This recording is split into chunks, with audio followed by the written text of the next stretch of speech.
चाहिए ताली बजाना।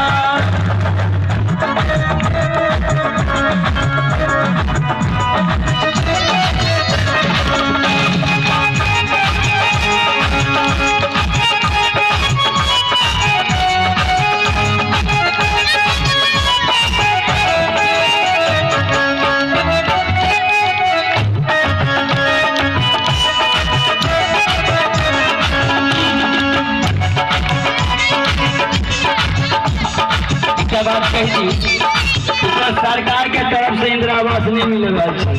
इस सरकार के सरकार महासरकार के तरफ से आज दिन खाता खुलल है। गुरु कहने वाले हैं शिष्य लेने वाले हैं, गुरु कहने वाले हैं शिष्य लेने वाले हैं।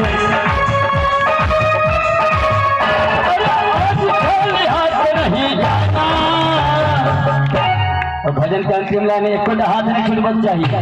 सब गोटा के मन के मनोरथ तीनों लोग के मालिक पूरा कर रहे। 2 दिन हाथ उठा कर भाई तुम हाथ उठा दो। हाँ जिसे चाहिए ताली बजाना।